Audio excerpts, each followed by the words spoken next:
The headlines: the Special Economic Zone Bill passed by Parliament. The Ministry of Public Service reports a notable decline in cases of alleged misconduct over the past 3 years. SEMA officially opened 4 buying centres in Malaita, Makira, Choiseul provinces and Honiara, a significant milestone in SEMA's revitalization strategy. Hello, you're watching SIBC's TV News Bulletin. I'm Andrea Maahanwa. The Special Economic Zone Bill today was passed by Parliament. The SEZ bill aims to establish designated zones that offer tax incentives and infrastructure support to attract both domestic and foreign investment. This initiative is part of a broader strategy to diversify the nation's economy, reduce reliance on traditional sectors, and promote industrialization. Ministry of Commerce, Labour, Industry and Immigration's Permanent Secretary, Riley Mesepito, in an interview with SIBC News, said the SEZs will serve as a catalyst for economic growth in the country. The concept of the policy direction of government, have a very important policy. Him by directive now or and was by me say have a tool, have a vehicle whereby him attracting foreign direct investment, make him easier for what the foreigners what have come and do business in Solomon Islands. Law history and look law. How economic growth growing this whole nation, we go through a lot of challenges in facing a lot of constraints. Law attracting all the genuine investors, not only genuine, but also investors were what the big investors a little bit about is to come and help them develop them and participate in the development economy in the country. Alleged misconduct cases in the public service have dropped significantly over the past 3 years, with only 10 cases reported as of April 2025. Sharon Anau reports. The Ministry of Public Service reports a notable decline in cases of alleged misconduct over the past 3 years. Minister of Public Service Honorable Francis Sade revealed during Parliament's recent meeting. He said recent figures show there were 10 reported cases of alleged misconduct as of April 2025, a significant drop compared to 20 cases in 2024 and 30 in 2023. Mr. Speaker, discipline is part of the process of managing public servants and ensure ethical standards are practiced in the public service. Discipline and investigation of cases of alleged misconduct are ongoing. By April this year, 2025, there were 10 reported cases of alleged misconduct. The Ministry of Public Service under delegated authority is dealing with these discipline cases, providing opportunity to hear all parties involved and provide evidence of each case. This is important to restore public confidence and trust in the public service. In 2023, there were 30 alleged misconduct reported, 20 report cases in 2024, and by April 2025, we have 10 cases so far. We hope to see an improvement in discipline and reduction in reports of misconduct. Honorable Sade adds decline in misconduct reports coincides with ongoing legislative reforms aimed at improving public service delivery and modernizing institutional processes. Mr. Speaker, the ongoing legislative reform is also intended to improve public service delivery and advance institutional and public administration process and policies. It is also intended to setting better terms and conditions for the public servants. This thrive for better terms and conditions of public servants and are evident in the following policy reforms and programs. There are 40 officers contracted from January to April 2025. This will bring in total contracted offices to over 122 offices. The ministry is working hard to contract all 322 offices eligible for contract under the UMI Worker Good Contracting Program. This contracting program is performance-based, and we ensure contracted offices perform to their best and deliver services expected of them. Sharon Nanal, SIBC TV. The Commodities Export Marketing Authority, SEMA, has officially opened 4 new buying centres in Malaita, Makira, Choiseul provinces and Honiara. Sharon Anau reports. The Commodities Export Marketing Authority, SEMA, has officially opened 4 buying centres in Malaita, Makira, Choiseul province and Honiara, a significant milestone in SEMA's revitalisation strategy. In an interview with SIBC TV, SEMA Director Simon Chotu said the new buying centres are part of SEMA's strengthening market access for rural farmers and improve commodity trade in the country. Idea or concept of expansion or expanding to the rural areas where non-economical zones, and by that is to introduce the centres or buying agents and also. So we increased our buying agents from last year. We got about 38 last year, and then currently this time we increased that buying agent to 84, and it's still open for people who want to come. So that one is an expansion opportunity and expansion for SEMA as well, and also the presence of government inside the rural areas and provide for our communities. Mr. Chotu emphasizes that the increase of buying agents is aligned with the government's policy. So with the expansion, increasing of our buying agents, what we want to achieve is the government policy, GNAT government policy of increasing volume in terms of export. So one of the policies has said that we need to increase our volume in terms of export. We have the capacity to export up to 35,000 metric tons. Currently, we're only exporting only 15,000 metric tons in copra. So by opening it up, expanding our agents, expand our centers, we are reaching out to the farmers to able to revive the sector and also increase the volume of export. So I think what we want to achieve is achieve the government policy in terms of increased volume that we've been exporting previously, and also drive the industry to go down to value adding. The new buying centres and increase of agents are expected to promote economic growth, increase exports and ensure fair trade practices throughout the commodity chain. Sharon Anau, SIBC TV. The Solomon Islands government has reaffirmed its commitment to the long-awaited Bina Harbour tuna processing plant, moving the flagship project into a crucial planning and development phase with global investor engagement expected before year's end. Minister of Fisheries and Marine Resources, Honourable Bradley Tovosia, said this was originally conceptualized years ago and is now being fast-tracked under direct orders from Honourable Prime Minister, who has labelled it as a must-proceed initiative under the National G9 Development Programme. The Speaker, sir, Bina Harbour tuna processing plant is an old story before, and Mr. Speaker, sir, I was when I was given the portfolio, the Honourable Prime Minister said Bina project must proceed.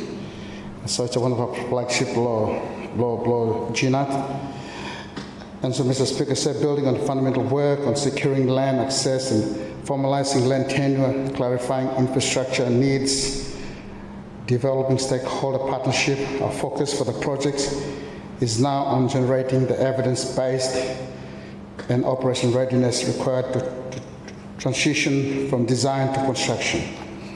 The key deliverables, the means of through the Bina Harbour project's office in the next 12 months include a 30% concept design report and associated cost plan documenting the total development, a detailed business case, a governance structures required to represent the interests of Bina area villages and water and harbour rights holders, sublease arrangement of consolidated and the parcels finalized, environmental and social site baseline report, and the safeguard framework.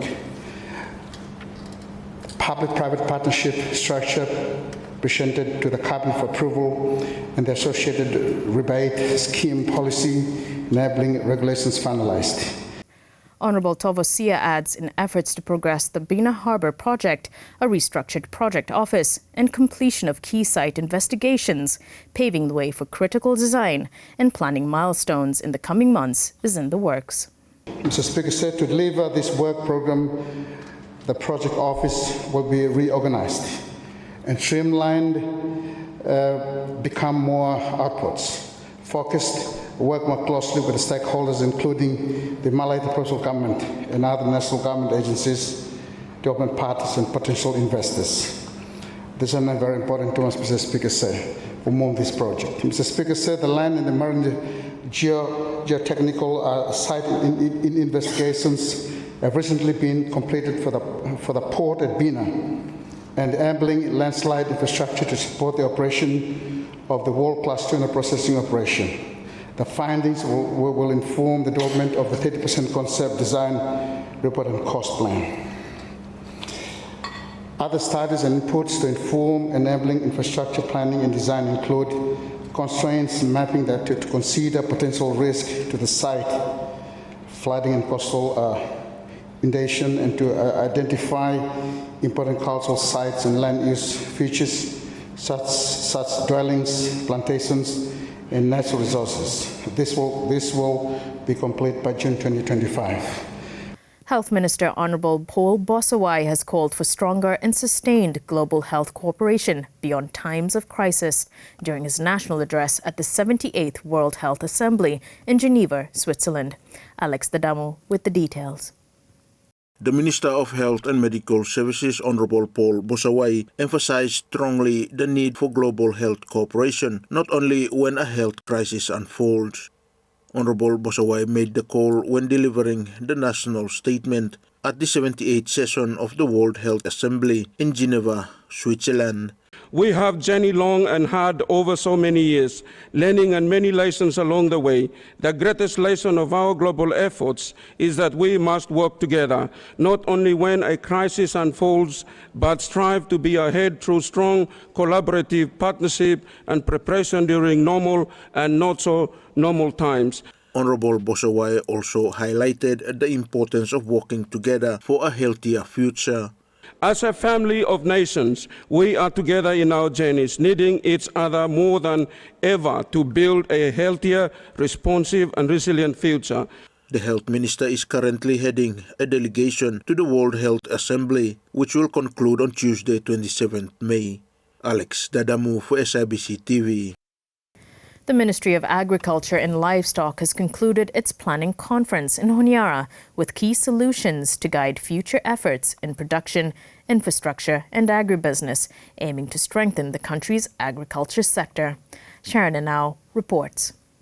The Ministry of Agriculture and Livestock Planning Conference successfully concluded last week in Honiara with agreed resolution for the MAL program approach to be carried out in production, infrastructure and agribusiness. MAL Deputy Secretary Technical and Acting Permanent Secretary Michael Honiara said during the planning conference closing last week. He calls on the ministry's staff to work together in developing the country's agriculture sector. Let us not allow the energy, momentum, we may go ahead this week, for fade, the plans and resolutions.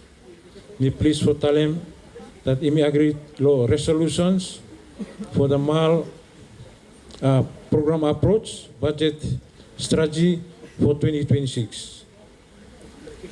Wata kawamna the first strategy is production, second one infrastructure, and the third agribusiness. He may thank you too much that he may manage to go in big discussions with regards to this one, and then you may come up with those with that resolution. Yeah, our farmers and businesses and rural communities are counting on us, not for promises but for real impact. Mr. Honiara thanked all involved in ensuring the planning conference was a success. Yeah, over the past 5 days, we have engaged in productive and purpose-driven dialogue, anchored on our shared goal of transforming agriculture for economic growth. From policy reviews and budget discussions to institutional reforms, program alignment, and implementation readiness. This conference has reaffirmed both the challenge we face and the opportunities before us. And most importantly, to all participants, for your active engagement, technical insights, and policy contributions have shaped a solid foundation for our 2026 implementation roadmap. Sharon Nanau, SIBC TV. The Wesley United Church in Honiara last week celebrated the 123rd anniversary of the church's arrival in Western Province in 1902. A commemorative service and celebration were held at Wesley United Church compound in Honiara. In providing a brief history, Minister in charge of the congregation in Honiara, Reverend Kenrick Kasa, outlined the church's expansion since the first missionary ship landed on the small island of Nusa Zonga, just outside of Munda in Roviana Lagoon in 1902. Church Hemi come from 1902, that is 28th of May. Hemi based low Western Province, and from there Hemi expansion blame him go now every island of West here.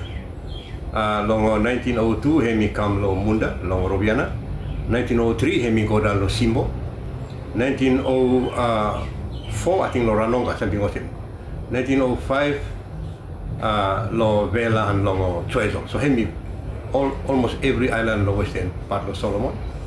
Hemi gospel hemi custom during those days. Reverend Kasa emphasized the significance of the day, stating that they have experienced positive changes since the church's arrival in the country. Yeah, this one is important because looking at the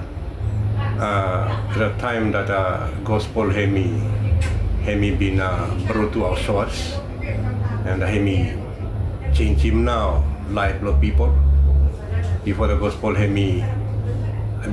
arrived, people want to live long on life local. Him head hunting him continue on, hatred, everything him happen. But time gospel him come, him change him now life of people. So him important for me for looking at the importance, yeah, and for celebrate him now, the arrival of the gospel. Because if you change him now, life of people, time gospel him come, and also me bring him two new changes like health care and schools. Gospel na hemi first establishing all the schools and clinics also important too much. But impacting the life of people. That is why this celebration is important for people. It is understood that the United Church was brought to the Solomon Islands by the Methodist Missionary Society, led by Reverend John Wesley. The church headquarters is in Kokengolo, Munda, Western Province. And now the latest in sports with Martin Taromane.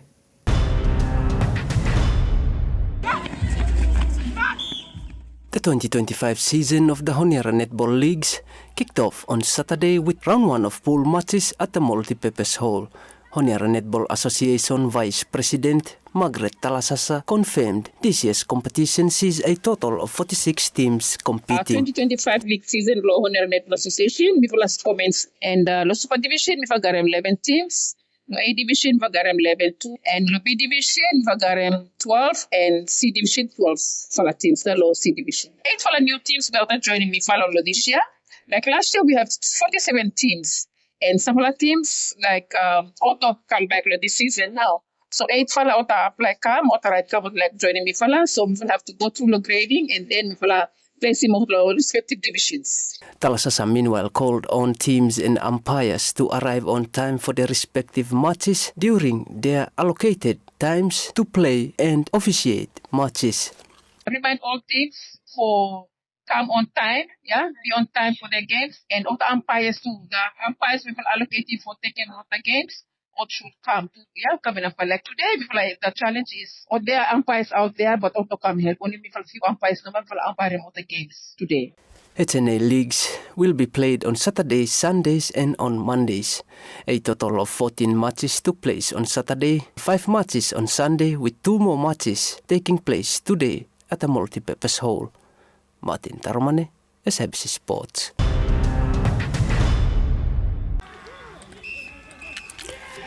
First win for Henderson Hammerheads as they kick off their campaign with a narrow 16-15 points win over Diesel last Friday at the Tanground Rugby Stadium. 10 teams are competing in this year's HRUA 15 season, which completed round 1 of matches on Friday after kicking off competition Tuesday last week.